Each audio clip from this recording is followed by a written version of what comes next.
Welcome to the Put on Waivers Media Group, home of the Put on Raiders podcast and the Student Body Right podcast. This is your place for the best breakdowns and the best insight for those who fight on and bleed silver and black. Now, here are your hosts, Dwayne Douglas and Ryan Holmes. 20 years. We got a couple of draft questions here. One from Jeff wants to know if we took a peek at any of the quarterbacks yet. I'm going to do a show where I'm going to do all 22 show with a couple of these quarterbacks.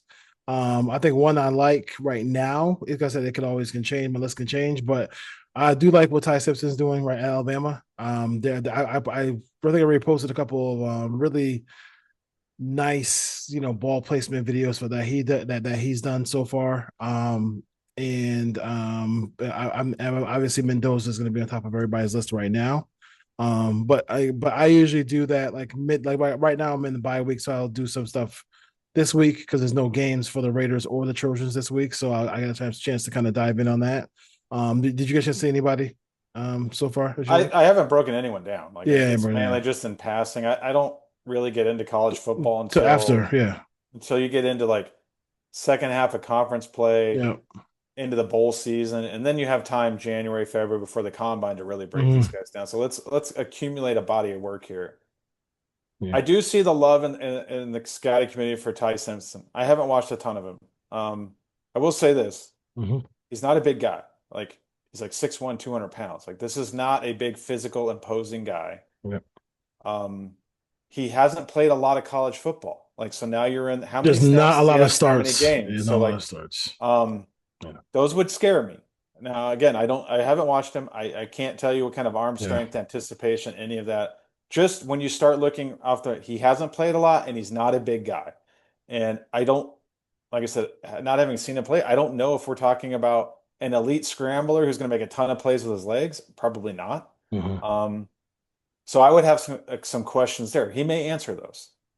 Mendoza, haven't seen him. I listened to the game on the radio with him against Oregon, but I haven't actually seen him physically football. Yeah.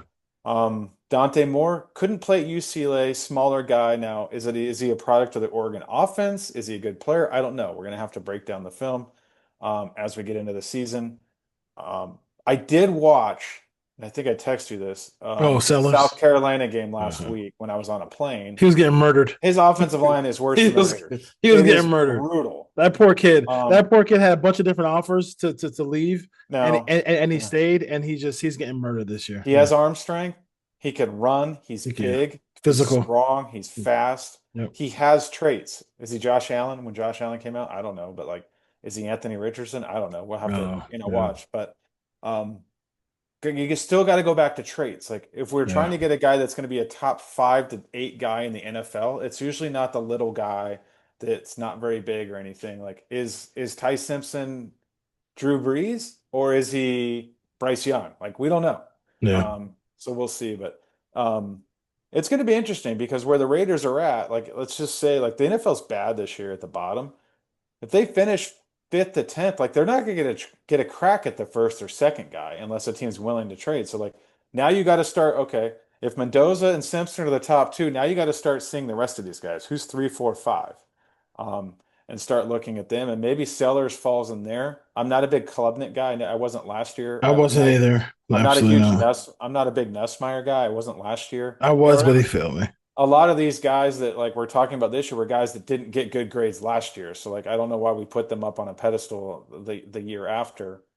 And I know Cam Ward, I remember breaking him down and I said something to you, I don't think he's 1-1 or I don't think he's a top 5 pick in the NFL. He ended up being 1-1, but that doesn't mean in the long run that's where he should have ended up.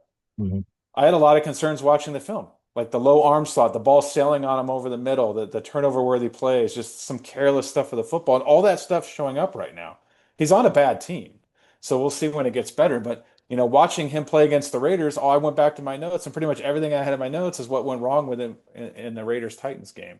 Maybe he's better with better coaching, but the Raiders do need to walk away with a first or second round quarterback this year. I prefer a first because that's where, the difference makers in the league are. Yeah. They need to stop going the veteran route. It just hasn't worked. They've been doing it since Jamarcus Russell, and I think we're going on year 40. How many years are we doing that? 45, where they've taken 3 guys in the first round. Yeah. Marinovich, Mark Wilson, and Jamarcus. At some point, you just got to keep doing it. Like, look where this team is right now. Look at the 3 quarterbacks in the division. Those guys aren't going anywhere. I wish they would. I wish they would, but they're not. Then Denver's going to sign Bo Nix, regardless of how the next year and a half go. They're keeping him. So those 3 guys are going to be around for a long time. And if the Raiders want to compete, and they need to get a guy. And Joe Burrow's not going anywhere in the AFC. Like, Jamar Jackson's not going anywhere. Josh Allen's not going anywhere. Like, they have to keep. Now, you don't need Daniel Jones isn't going anywhere. You don't need a top 5 guy. Like, if you can get a guy that can be 7th or 8th and make some plays and have a good defense, but like, ultimately you want a top 5 guy. Yeah, I would say real quick. I kind of saw this on my Instagram today. Is the top 7 Parcells drafting rules for some QBs. He's like must be a senior, but that's back in the day. So that's back in the day. Snaps, plays. Number 2 was got to be a 3-year starter, graduate from college, start a minimum 30 starts, 20 win 23 games, have a 2-to-1 touchdown to interception ratio, and then have you probably want more 3 or 4-to-1 in today's game. Yeah, today's, but this is Parcells from back in the day. And then a 60% completion rate, which is probably, you could go higher than that now with the way college football is. You just crossed off Dante Moore and Ty Simpson based on those rules, and you could probably throw Arch Manning in there. He's not coming out, but you would throw him in that bucket. Arch needs to. In 30 games, nobody really. I don't know if Sellers has gotten that far. I don't know how much he played as a freshman. I don't think he did. I know Knicks had that. The Knicks had over 30 games. Knicks had 60. Yeah, so he played forever. COVID guys played forever. They did. We're not. We won't see. We need another pandemic to get these guys some more time. So we'll see. Mendoza played at Cal. Like, he might for a while. Yeah, he might be close to that. Yeah. So I'd be interested to see when I do my quarterback thing, they kind of see how many guys fall within that perimeter as well too. So, all right, Red Nation. Got anything else? Any words of wisdom here, Ryan?